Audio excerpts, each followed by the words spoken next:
ہم ایک دوسرے کی دعا کرواتے ہیں، کروانی چاہیے، اچھی بات ہے۔ البتہ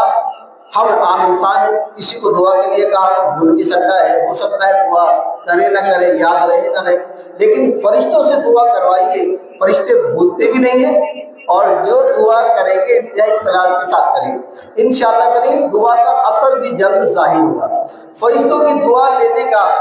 طریقہ کار کیا ہے، آئیے اس کو بھی سماعت فرماتے ہیں۔ حاملین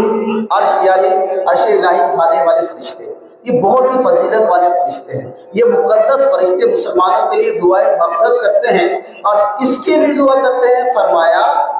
ترجمہ کنز العرفان، جو توبہ کرے اور تیرے راستے کی پیروی کرے، یعنی کہ اللہ پاک کے حضور توبہ کرتے ہیں، اللہ پاک کے بتائے ہوئے راستے پہ چلتے ہیں۔ حاملین عرش اٹھانے والے فرشتے، حاملین عرش ان کے لیے دعا کرتے ہیں، اللہ پاک ان کی بخشش بھی فرمائے اور انہیں جہنم کے